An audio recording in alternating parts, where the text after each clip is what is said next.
ഇതാണ് അതിൻ്റെ നടപടിക്രമം. ആ നടപടിക്രമങ്ങൾ രമേശ് ചെന്നിത്തലയെ കൊണ്ട് ലംഘിപ്പിക്കാൻ വേണ്ടിയിട്ടുള്ള അമിത താല്പര്യം ഏഷ്യാനെറ്റ് എന്ന് പറഞ്ഞ ചാനൽ കാണിക്കേണ്ട കാര്യം എന്താണ്? രമേശ് ചെന്നിത്തലയെ കുറിക്കാനുള്ള ശ്രമം ഏഷ്യാനെറ്റിൻ്റെ ഭാഗത്തുനിന്നുണ്ടോ എന്നുള്ള സംശയവും കൂടി ഞാൻ പരസ്യമായി എൻ്റെ വീഡിയോയിൽ കൂടി ഞാൻ പ്രഖ്യാപിച്ചിട്ടുണ്ട്. ഇത് നീട്ടാനുള്ള ശ്രമം പിണറായിയുടെ താല്പര്യത്തിൻ്റെ പുറത്ത് റവാഡ ചന്ദ്രശേഖർ ആയിരിക്കണം നടത്തിയിരിക്കുന്നത് എന്നുമാണ് ഞാൻ വിശ്വസിക്കുന്നത്. ഒരു പ്രധാനപ്പെട്ട ഉന്നത പോലീസ് ഉദ്യോഗസ്ഥനുണ്ട്, അയാൾ ADGP തന്നെയാണ്, പേര് ഞാൻ പറയുന്നത്. അയാളാണ് ഇതിൻ്റെ പുറകിൽ നിന്ന് കളിച്ചുകൊണ്ടിരിക്കുന്നത്. അയാളുടെ കയ്യാളായിട്ടുള്ള ഒരു റിപ്പോർട്ടർ ഏഷ്യാനെറ്റിലുണ്ട്. ആ ഏഷ്യാനെറ്റിലെ റിപ്പോർട്ടറുടെ പേരും ഞാൻ പറയുന്നില്ല. നമസ്കാരം. പിണറായി ഭരണകാലത്തെ കുപ്രസിദ്ധമായ നവകേരള സർക്കിട്ട് നടന്നിട്ട് 3 വർഷങ്ങൾ ആകാൻ പോവുകയാണ്. അന്ന് യൂത്ത് കോൺഗ്രസ് KSU നേതാക്കളായ അജയ് ജൂവൽ കുര്യാക്കോസിനെയും AD തോമസിനെയും ആലപ്പുഴ താലൂക്ക് ആശുപത്രിയുടെ മുന്നിലിട്ട് മുഖ്യമന്ത്രിയുടെ ഗൺമാനും അംഗരക്ഷകനും ചേർന്ന് തല്ലിച്ചതച്ചത് നമ്മൾ കണ്ടതാണ്. അതിനുശേഷം നടന്ന സംഭവവികാസങ്ങളെക്കുറിച്ചൊന്നും ഞാൻ കൂടുതൽ വിശദീകരിക്കുന്നില്ല. എന്തായാലും ഭരണം മാറി പിണറായി വിജയന് കീറിയ ട്രൗസറിൻ്റെ വില പോലും ഇല്ലാത്ത ഒരവസ്ഥയാണിപ്പോൾ. UDF സർക്കാർ അധികാരത്തിൽ വന്നതിന് ശേഷം ആദ്യം ഇറക്കിയ ഒരു ഉത്തരവ് ഈ കേസിലൊരു പുനരന്വേഷണമായിരുന്നു. ആ പുനരന്വേഷണത്തിൽ പല കാര്യങ്ങളും വെളിച്ചത്ത് വന്നു. ADGP ആയിരുന്ന MR അജിത് കുമാറാണ്, അന്ന് ക്രമസമാധാന ചുമതലയുണ്ടായിരുന്ന ADGP MR അജിത് കുമാറാണ് ഇതിൽ അട്ടിമറി നടത്തിയത് എന്നുള്ള ഞെട്ടിപ്പിക്കുന്ന ഒരു വിവരം പുറത്തു വന്നു. AD തോമസ് പിന്നീട് MLA ആയി. ഇപ്പോഴൊക്കെ നമ്മൾ കരുതിയത് ഉടനടി നടപടി ഉണ്ടാകും എന്നുള്ളതാണ്. ഗൺമാൻ അനിൽകുമാറിനെയും അംഗരക്ഷകനെയും ഒക്കെ ചോദ്യം ചെയ്ത് വിട്ടയച്ചു. അവർക്ക് മുൻകൂർ ജാമ്യം ഉപാധികളോടെ ഹൈക്കോടതി നൽകി. പക്ഷേ അപ്പോഴും അവർക്കെതിരെ അറസ്റ്റ് ഉണ്ടായില്ല. ഈ കേസ് അട്ടിമറിച്ചത് MR അജിത് കുമാറാണെന്നുള്ള അവരുടെ ഈ കേസ് അന്വേഷിച്ച ഉദ്യോഗസ്ഥരുടെ വെളിപ്പെടുത്തൽ വന്നിട്ട് പോലും അയാളെ ഇപ്പോൾ സംരക്ഷിക്കുക മാത്രമല്ല, അയാൾക്ക് സ്ഥാനക്കയറ്റം കൊടുക്കാൻ കൂടി ഒരുങ്ങുകയാണ് UDF സർക്കാർ. അതിനെതിരെ ഇന്ന് AD തോമസ് മുഖ്യമന്ത്രിയെ കാണുന്നുണ്ട്. എന്തൊരു നാണം കെട്ട ഇടപാടാണ്. ഇല്ല, അതിൽ ആദ്യമായിട്ട് എനിക്ക് സൂചിപ്പിക്കാനുള്ളത്, ഈ VD സതീശൻ സർക്കാർ പിണറായി സർക്കാരിൽ നിന്ന് വലിയ വ്യത്യസ്തമായിട്ടുള്ളൊരു സർക്കാരാണെന്നുള്ള അഭിപ്രായം ഒന്നും വെച്ച് പുലർത്തുന്ന ഒരാളല്ല ഞാൻ. 2 മാസം ആയുള്ള അധികാരത്തിൽ വന്നിട്ടുള്ളെങ്കിലും പിണറായിക്ക് പഠിക്കുകയാണോ VD സതീശൻ എന്നുള്ള സംശയം എനിക്ക് മാത്രമല്ല, അയാളെ അധികാരത്തിൽ കയറ്റിയ ജനവിഭാഗങ്ങൾക്കും കോൺഗ്രസ്സുകാർക്കും ഉൾപ്പെടെ, യൂത്ത് കോൺഗ്രസ്സുകാർക്കും KSUക്കാർക്കും ഉൾപ്പെടെ ഉള്ളവർക്ക് തോന്നി തുടങ്ങി എന്നുള്ളത് നമ്മളിപ്പോൾ ദിവസവും കണ്ടുകൊണ്ടിരിക്കുകയാണ്. അതിൻ്റെ വിശദാംശങ്ങളിലേക്കൊന്നും ഞാൻ പോകുന്നില്ല. എന്നാൽ ഈ വിഷയത്തിൽ എനിക്ക് ഒരല്പം വ്യത്യസ്തമായ അഭിപ്രായമുണ്ട്. അതെന്താണെന്ന് ചോദിച്ചാൽ, ഈ വിമർശിക്കാനുള്ള നമ്മുടെ അവകാശം, അതിന് ഒരു പരിധിയും നമ്മൾ കൽപ്പിക്കാറില്ല. കാരണം നമ്മൾ വിമർശകരാണെന്ന് പറയുമ്പോൾ നമ്മൾ അധികാര സ്ഥാനത്തൊന്നും ഇരിക്കുന്നില്ല. വിമർശിക്കുക എന്നുള്ളതാണ് നമ്മുടെ ജോലി. വിമർശിക്കുന്നതിൽ തെറ്റൊന്നുമില്ല, വിമർശിക്കുക തന്നെ വേണം. നമ്മൾ ഇപ്പം ഈ ADGP അജിത് കുമാറിൻ്റെ വിഷയം എടുത്താൽ, ADGP അജിത് കുമാർ ഈ വിഷയത്തിൽ മാത്രമല്ല, എല്ലാ വിഷയത്തിലും ഏറ്റവും പ്രതിലോമകരമായി പ്രവർത്തിച്ചു വന്ന ഒരാളാണ് MR അജിത്. എനിക്ക് ഓർമ്മയുണ്ട്, 2020 മറ്റാണെന്ന് തോന്നുന്നു, ഈ സ്വർണ്ണ കള്ളക്കടത്ത് പുറത്തു വന്നതിനെ തുടർന്ന് സ്വപ്ന സുരേഷ് ഒരു 164 സ്റ്റേറ്റ്മെൻ്റ് ഒക്കെ കൊടുക്കുകയും ആ 164 സ്റ്റേറ്റ്മെൻറ്റ് കൊടുത്ത് ഏതാനും ദിവസങ്ങൾ കഴിഞ്ഞപ്പോൾ സ്വപ്ന സുരേഷിനെ കാണാൻ ഒരു മാധ്യമപ്രവർത്തകൻ പറഞ്ഞ ഒരുത്തൻ സ്വപ്ന സുരേഷിൻ്റെ പാലക്കാടുള്ള വീട്ടിൽ ചെന്ന കാര്യം ഞാൻ ഇപ്പോൾ ഓർക്കുകയാണ്. അയാളുടെ ലക്ഷ്യം എന്താണെന്ന് വെച്ചാൽ, പിണറായി വിജയന് വേണ്ടി 164 സ്റ്റേറ്റ്മെൻറ്റ് സ്വപ്ന സുരേഷ് പിൻവലിക്കണം. അതിന് സ്വപ്ന സുരേഷിന് സമ്മർദ്ദം ചെലുത്താൻ വേണ്ടിയിട്ടാണ് ഇയാൾ അവിടെ ചെന്നത്. അയാൾ സ്വപ്ന സുരേഷിനോട് സംസാരിച്ചുകൊണ്ടിരിക്കുന്നതിനിടയിൽ ഇടവിട്ട് അയാൾക്ക് ഫോൺ കോളുകൾ വന്നുകൊണ്ടിരുന്നു.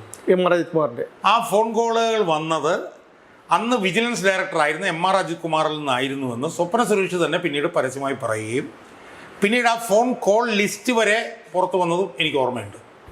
എന്ന് പറഞ്ഞാൽ, സ്വർണ്ണക്കള്ളക്കടത്ത് കേസുമായി ബന്ധപ്പെട്ട് ഒരു ഇരയാക്കപ്പെട്ട ഒരു സ്ത്രീ സ്വർണ്ണക്കള്ളക്കടത്ത് കേസിൽ അവർ പിണറായി വിജയനെതിരെയൊക്കെ ഉൾപ്പെടെ കൊടുത്ത 164 സ്റ്റേറ്റ്മെൻറ്റ് പിൻവലിക്കണമെന്നാവശ്യപ്പെട്ടുകൊണ്ട് ഒരു വിജിലൻസ് ഡയറക്ടറായിട്ടുള്ള ഒരു ഉന്നത പോലീസ് ഉദ്യോഗസ്ഥൻ ഒരാളെ വിടുകയാണ് സ്വപ്ന സുരേഷിൻ്റെ മുന്നിലേക്ക്. ഇത് നമ്മൾ എവിടെയെങ്കിലും കേട്ടുകേഴ്വിയുണ്ടോ? അപ്പോൾ പിണറായി വിജയനെ സഹായിച്ച പല പോലീസ് ഉദ്യോഗസ്ഥന്മാരെ കുറിച്ച് നമ്മൾ കേട്ടിട്ടുണ്ട്, ടോമിൻ തച്ചങ്കരി, അതുപോലെ പലരും. പക്ഷെ അവരാരും ഇത്ര ഹീനമായൊരു പ്രവർത്തനം അധികാരിക്ക് വേണ്ടി ചെയ്തിട്ട് നമ്മൾ കേട്ടു. അതിനുശേഷം കുറച്ചാൾ കഴിഞ്ഞപ്പോഴത്തേക്കും സ്വപ്ന സുരേഷിൻ്റെ വീട്ടിലേക്ക് കടന്നു കയറി ചെന്ന് അവരുടെ കൂടെ കൂട്ടുപ്രതിയായിട്ടുള്ള ഈ സരിത്ത് എന്ന് പറഞ്ഞിട്ടുള്ള ഒരു പ്രതിയെ അവിടുന്ന് വിജിലൻസിൻ്റെ കീഴിലുള്ള കുറേ പോലീസുകാർ വലിച്ചെടുത്ത് അറസ്റ്റ് ചെയ്ത് കൊണ്ടുപോവാണ്. അറസ്റ്റ് എന്ന് പറയാനില്ല, ഗുണ്ടകൾ തട്ടിക്കൊണ്ടുപോകുന്നത് പോലെ അല്ലായിരുന്നു, ഒരു യൂണിഫോം പോലും ഇല്ലായിരുന്നല്ലോ.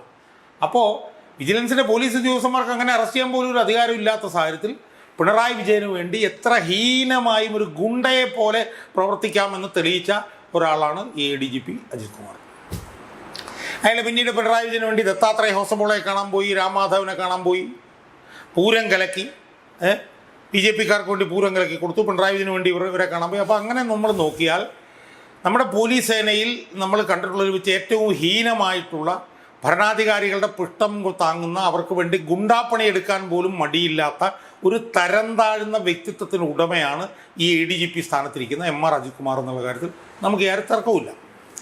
അതിലേറ്റവും പുതിയ സംഭവമാണ്, പുതിയതെന്ന് ഞാൻ പറഞ്ഞാൽ പിന്നീടൊക്കെ ചെയ്യാനുള്ള അവസരം കിട്ടാറുള്ളതാണ്, കിട്ടിയെന്ന് കേൾവി പിന്നെ ചെയ്ത് ആ സംഭവമാണ് ഈ പറഞ്ഞ ഈ ക്രൂരമായിട്ടുള്ള രണ്ട് അട്ടിമറിയല്ല, ക്രൂരമായിട്ട് ഈ വിദ്യാർത്ഥികളെ തലക്കടിക്കുകയൊക്കെ ചെയ്യുന്നത് ഇപ്പോഴും നമ്മുടെ മനസ്സിൽ നിന്ന് അത് പോകുന്നില്ല. അതെ, സ്വാഭാവികമായെന്ന് UDF-ൻ്റെ നേതാക്കന്മാരൊക്കെ അത് വളരെ ഗൗരവമായിട്ട് എടുത്തു.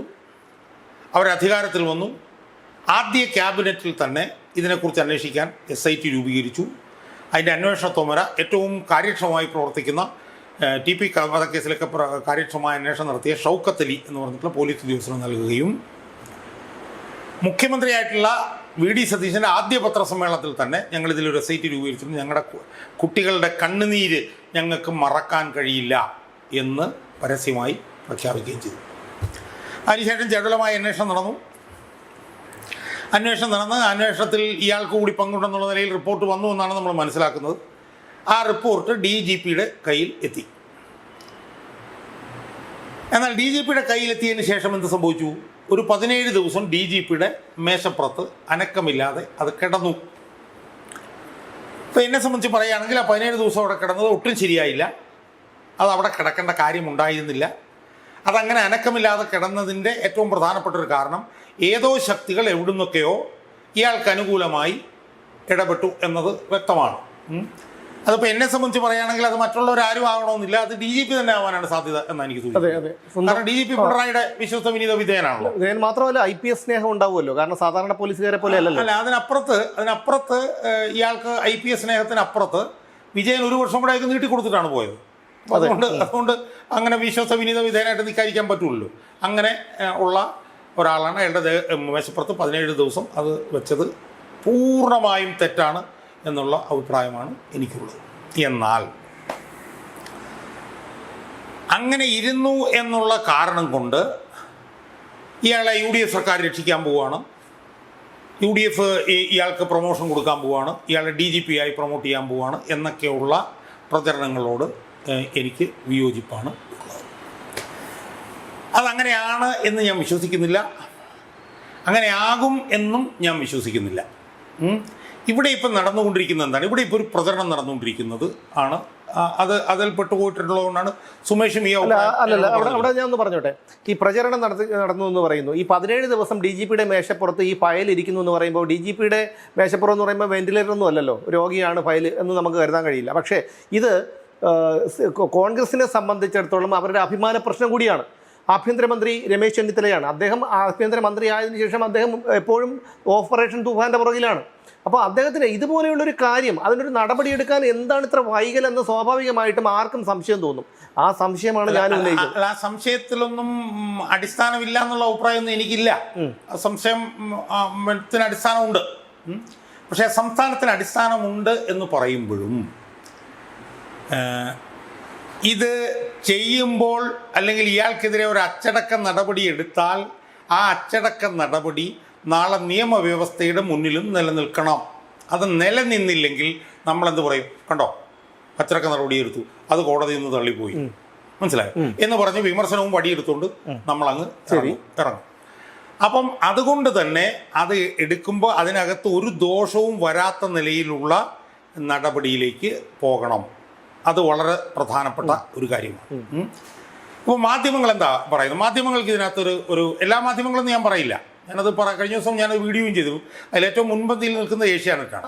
അവർക്ക് അതിനകത്തൊരു നിലപാട്. ഞാൻ ഇതിൻ്റെ ഇടയ്ക്ക് ഒറ്റ കാര്യം കൂടി ഞാൻ ഒന്ന് പറഞ്ഞോട്ടെ. താങ്കൾ പറയുന്നു അതിന് യാതൊരു പഴുതടച്ചിട്ടുള്ള ഒരു റിപ്പോർട്ടാണ് വേണ്ടത്, ഇത് കോടതിയിൽ ചെല്ലുമ്പോൾ ചിലപ്പോൾ തള്ളിപ്പോകാൻ സാധ്യതയുണ്ടെന്ന് താങ്കൾ പറയുന്നു. ഞാൻ ചോദിച്ചോട്ടെ, ഇതൊരു കെട്ടിടം നിർമ്മിക്കുന്നത് പോലെയോ മറ്റെന്തെങ്കിലും ഉണ്ടാക്കുന്നത് പോലെയോ അല്ല, ഇതൊരു ഫയലിൻ്റെ സാങ്കേതികമായിട്ടുള്ള കാര്യങ്ങളാണ്. ഈ സാങ്കേതികമായിട്ടുള്ള കാര്യങ്ങൾ അല്ലെങ്കിൽ ഓഫീസ് വർക്കുകൾ അല്ലെങ്കിൽ ഫയലിൻ്റെ ഇത്തരം കാര്യങ്ങളൊക്കെ ചെയ്യാൻ വേണ്ടി എന്തിനാണ് ഇത്ര കാലതാമസം? അല്ലല്ല, അതൊക്കെ തെറ്റാണ്, അതൊക്കെ പൂർണ്ണമായും തെറ്റാണ്. അത് സാങ്കേതികമായിട്ടുള്ള കാര്യങ്ങളും ഫയലിൻ്റെ കാര്യങ്ങളൊന്നും അല്ല. അതായത് ഇവരെ അവിടെ ക്രൂരമായി മർദ്ദിച്ച വിഷയത്തിൽ ADGP ആയിട്ടുള്ള MR അജിത് കുമാറിൻ്റെ പങ്ക് അർത്ഥശങ്കയ്ക്കിടയില്ലാത്ത വിധം സംശയലേശമന്യേ ആ റിപ്പോർട്ടിൽ ഉണ്ടാവണം. ആ റിപ്പോർട്ടിൽ അത് സാങ്കേതികമൊന്നും ഫയൽ നീക്കവുമായിട്ട് ബന്ധപ്പെട്ടും ചെറുതായിട്ട് കാണേണ്ട കാര്യമല്ല, അത് ഏറ്റവും നിർണായകമായിട്ടുള്ള കാര്യമാണ്. കാരണം ആ കാര്യത്തിൻ്റെ അടിസ്ഥാനത്തിലാണ് ഇത് നിലനിൽക്കുമോ തള്ളിപ്പോകുമോ എന്നുള്ളത് തീരുമാനിക്കേണ്ടത്. ഇതിനകത്ത് MR അജിത് കുമാറിന് ഇപ്പോൾ ഉള്ളൊരു അഡ്വാൻറ്റേജ് എന്താണെന്ന് ചോദിച്ചാൽ, ഈ സർക്കാർ അയാൾക്കെതിരാണ്. അതാണ് അയാളുടെ ഏറ്റവും വലിയ അഡ്വാൻറ്റേജ്. അയാൾക്കെതിരായതുകൊണ്ടാണ് ആദ്യത്തെ ക്യാബിനറ്റ് യോഗത്തിൽ തന്നെ അന്വേഷണത്തെ വെക്കുകയും ഞങ്ങളുടെ കുട്ടികളുടെ കണ്ണീരിന് ഞങ്ങൾ മറുപടി പറയും എന്ന് പറയുകയും ചെയ്തത്. അപ്പം സ്വാഭാവികമായും അയാൾക്കെതിരെ സമർപ്പിക്കുന്ന റിപ്പോർട്ട് അർത്ഥശങ്കയ്ക്കിടയില്ലാത്ത വിധം തെളിവുകളുടെ അടിസ്ഥാനത്തിലുള്ള ഒരു റിപ്പോർട്ട് അല്ലെങ്കിൽ അയാൾക്ക് സ്വാഭാവികമായും കോടതിയിൽ ചെന്നിട്ട് എന്ത് പറയാം? ഇത് കണ്ടോ, എനിക്കെതിരാണ് ഈ ഗവൺമെൻറ്, എന്നെ പാഠം പഠിപ്പിക്കുന്നു പറഞ്ഞ ഗവൺമെൻറ്റാണ്, അന്വേഷണത്തിന് തെളിവില്ലാത്തതുകൊണ്ട് എന്നെ വെറുതെ വിടണമെന്ന് പറയാം. ഇപ്പോൾ ഉദാഹരണത്തിന് ഞാൻ പറയുമ്പോൾ ഏഷ്യാനെറ്റിനെ സംബന്ധിച്ച് എനിക്കുള്ള വിമർശനം എന്താ, ഏഷ്യാനെറ്റ് ഇതൊരു വലിയ ക്യാമ്പയിനായിട്ട് എടുത്തിട്ടും കൊണ്ടുപോകാൻ. മറ്റു ചാനലുകൾ അങ്ങനെയല്ല. എൻ്റെ വിശദാംശങ്ങളിലേക്ക് ഞാൻ വരാം. ഏഷ്യാനെറ്റ് എന്താ പറയുന്നത്? എന്തുകൊണ്ട് 17 ദിവസം അവിടെ വെച്ചു? ശരിയാണ്, ആ കാര്യത്തിൽ ഞാൻ ഏഷ്യാനെറ്റിനോടൊപ്പമാണ്. അത് 17 ദിവസം അവിടെ ഇരിക്കാൻ പാടില്ലായിരുന്നു, അത് കറക്റ്റ് തന്നെ. അത് DGP സ്വാർത്ഥ താല്പര്യത്തിൻ്റെ അടിസ്ഥാനത്തിൽ അവിടെ വെച്ചു. പക്ഷേ എന്തുകൊണ്ട് രമേശ് ചെന്നിത്തല ഫയൽ വിളിപ്പിക്കുന്നില്ല എന്നതാണ് ഏഷ്യാനെറ്റ് ചോദ്യം. ഫയൽ വിളിപ്പിച്ചാൽ അപ്പം തീർന്നു. ഫയൽ വിളിപ്പിച്ചു കഴിഞ്ഞാൽ അതിൻ്റെ അർത്ഥം എന്താണ്? രമേശ് ചെന്നിത്തലയ്ക്ക് അതിനകത്ത് മോട്ടീവ് ഉള്ളതുകൊണ്ടാണ് രമേശ് ചെന്നിത്തല ഫയൽ വിളിക്കുന്നത്. ഇതുപോലെ പല കേസുകളിലൊന്നും രമേശ് ചെന്നിത്തല ഫയൽ വിളിപ്പിച്ചിട്ടില്ല. ഇതിനേക്കാൾ തീവ്രമായിട്ടുള്ള കേസുകളുണ്ട്, അതിലും ഫയൽ വിളിപ്പിച്ചിട്ടില്ല. അപ്പോൾ ഇതിൽ ഫയൽ വിളിപ്പിച്ചാൽ സ്വാഭാവികമായി രമേശ് ചെന്നിത്തലയ്ക്കും UDF സർക്കാരിനും ഈ കാര്യത്തിലുള്ള അമിതമായിട്ടുള്ള താല്പര്യം വെളിയിൽ വരും. ശരി, ഞാൻ പറയട്ടെ. അതൊന്ന്. രണ്ട്, ഇയാളെ സംരക്ഷിക്കാൻ വേണ്ടിയാണെന്നുള്ളതാണല്ലോ നെറേറ്റീവ്. ആ നെറേറ്റീവിൻ്റെ എന്ന് പറഞ്ഞാൽ എന്താണ്? ഈ മാസം 30-നോ 31-നോ ചേരാൻ പോകുന്ന പ്രൊമോഷൻ സ്ക്രീനിങ് കമ്മിറ്റിയിൽ ഇയാളുടെ DGP പൊസിഷൻ സംരക്ഷിക്കാൻ വേണ്ടിയാണ് എന്നാണല്ലോ വാദം. അതാണ് ഇതിനകത്തൊരു നെറേറ്റീവ്. ആ വാദത്തിനോടൊപ്പം ഞാൻ നിൽക്കുന്നില്ല. കാരണം എന്താണ്? ഇപ്പോൾ തന്നെ എന്താണ് സംഭവിച്ചിരിക്കുന്നത്? ഇപ്പോൾ തന്നെ 14-ഓ 15-ഓ ആയിട്ടേ ഉള്ളൂ. തീയതി ഇനി 2 ആഴ്ച കൂടി കിടപ്പുണ്ട്. എന്ന് മാത്രമല്ല, സ്ക്രീനിങ് കമ്മിറ്റി വേണമെങ്കിൽ സർക്കാരിന് 1-2 ആഴ്ച നീട്ടിവെക്കുകയും ചെയ്യാം. സ്ക്രീനിങ് കമ്മിറ്റി ഇപ്പം ഒരു DGP റിട്ടയർ ചെയ്തു, തൊട്ട് പിറ്റേ ദിവസം തന്നെ ആ DGPയുടെ പൊസിഷനിലേക്ക് ഒരാളെ കൊണ്ടുപോകണമെന്നൊന്നും നിർബന്ധമില്ല. ഗവൺമെൻറ് 1-2 ആഴ്ച നീട്ടിവെക്കാം. ഇപ്പം എന്താ ഇപ്പം രമേശ് ചെന്നിത്തലയോട് ചോദിച്ചു ഫയൽ വിളിപ്പിക്കാൻ പറ്റുമെന്ന്. ഇപ്പം അങ്ങനെ പറഞ്ഞ് ഫയൽ വിളിപ്പിക്കാൻ പറ്റില്ല. ഫയൽ വിളിപ്പിക്കുന്നതിന് പകരം അതിനൊരു നടപടിക്രമമുണ്ട്. എന്താണ്? DGP നോക്കി DGP അത് കൺകർ ചെയ്ത് ആഭ്യന്തര സെക്രട്ടറിയിലേക്ക് വരണം. ആഭ്യന്തര സെക്രട്ടറിയാണ് അത് ആഭ്യന്തരമന്ത്രിക്ക് തരണം. ഇതാണ് അതിൻ്റെ നടപടിക്രമം. ആ നടപടിക്രമങ്ങൾ രമേശ് ചെന്നിത്തലയെ കൊണ്ട് ലംഘിപ്പിക്കാൻ വേണ്ടിയിട്ടുള്ള അമിത താല്പര്യം ഏഷ്യാനെറ്റ് എന്ന് പറഞ്ഞ ചാനൽ കാണിക്കേണ്ട കാര്യം എന്താണ്? ആ ഒരു അമിത താല്പര്യം അവർക്ക് മാത്രമേ ഉള്ളൂ. ഇപ്പം തന്നെ കഴിഞ്ഞ ദിവസം എന്താ സംഭവിച്ചത്? കഴിഞ്ഞ ദിവസം അന്വേഷണത്തിൽ 2-3 ലൂപ്പ് ഹോൾസ് ഉണ്ട്, അതും കൂടി അന്വേഷിക്കണം എന്ന് DGP പറയുന്നു. SITക്ക് റിപ്പോർട്ട് കൊടുക്കും. അതിൽ ഏഷ്യാനെറ്റ് മാത്രം എന്താ പറയുന്നത്? SIT റിപ്പോർട്ട് മടക്കി. അതേസമയം മറ്റ് ചാനലുകളെല്ലാം പറഞ്ഞെന്താ? എല്ലാ ചാനലുകളും ഞാൻ നോക്കി, അവരെല്ലാം പറഞ്ഞത് ഇതിൽ ഇന്ന പ്രശ്നങ്ങളുണ്ട്, ആ പ്രശ്നങ്ങൾ കൂടി ചേർത്ത് തിരിച്ചു തരണം എന്ന് പറഞ്ഞു കൊടുത്തു. വേറൊരു ചാനൽ റിപ്പോർട്ട് മടക്കി എന്ന് പറയുന്നില്ല. എന്നിട്ട് ഏഷ്യാനെറ്റ് എന്ത് ചെയ്യുന്നു? റിപ്പോർട്ട് മടക്കി എന്ന് പറയുന്നു. മടക്കി എന്ന് പറഞ്ഞിട്ട് ചർച്ച നടത്തുന്നു. AD തോമസിനോട് ചോദിക്കുന്നു, ഈ അജയ് ജുവൽ കുര്യാക്കോസ് എന്ന് പറഞ്ഞതിനോട് ചോദിക്കുന്നു. അവരുടെ റിപ്പോർട്ടർ വന്നിട്ട് ഇത് കംപ്ലീറ്റ് ഒത്തുകളിയാണ് ഇത് എന്ന്. അപ്പം അതിനകത്തൊരു മോട്ടീവ് ഉണ്ട്, മനസ്സിലായോ? അതേസമയം ഇത് എന്നിട്ട് പറയുന്നത് എന്താ? ഇതിപ്പോൾ 3-4 കാര്യങ്ങൾ അന്വേഷിക്കാൻ പറഞ്ഞിരിക്കുന്നത്, അതുകൊണ്ട് നീണ്ടുപോകുന്നുള്ള ഉറപ്പാണ്, അതുകൊണ്ട് അത് 30-ാം തീയതിക്കൊന്നും വരാൻ പോകുന്നില്ല, അതുകൊണ്ട് സംരക്ഷിക്കുകയാണ് എന്നൊക്കെ പറഞ്ഞ് ഈ എഴുതാപ്പുറങ്ങൾ വായിച്ച് ഇവരെന്തിനാണ് പോകുന്നത് എന്നാണ് എൻ്റെ സംശയം. ആ സംശയത്തിൻ്റെ മറുപടിയും കൂടി ഞാൻ എൻ്റെ ഒരു വീഡിയോയിൽ ഞാൻ പറഞ്ഞിരുന്നു. എന്താണെന്ന് ചോദിച്ചാൽ, ഏഷ്യാനെറ്റ് അറിഞ്ഞോ അറിയാതെയോ ഇതിനകത്ത് ഒരു കക്ഷിയാകുകയാണ്. എന്താണ്? ഉന്നത പോലീസ് ഉദ്യോഗസ്ഥരെ തമ്മിൽ തർക്കമുണ്ട്. ഒരു പ്രധാനപ്പെട്ട ഉന്നത പോലീസ് ഉദ്യോഗസ്ഥനുണ്ട്, അയാൾ ADGP തന്നെയാണ്, പേര് ഞാൻ പറയുന്നത്. അയാളാണ് ഇതിൻ്റെ പുറകിൽ നിന്ന് കളിച്ചുകൊണ്ടിരിക്കുന്നത്. അയാളുടെ കയ്യാളായിട്ടുള്ള ഒരു റിപ്പോർട്ടർ ഏഷ്യാനെറ്റിലുണ്ട്. ആ ഏഷ്യാനെറ്റിലെ റിപ്പോർട്ടറുടെ പേരും ഞാൻ പറയുന്നില്ല. ആ റിപ്പോർട്ടർ VS അച്യുതാനന്ദന്റെ മകന്റെ പേരിനോട് സാദൃശ്യമുള്ള ഞാൻ പറയുന്നത്.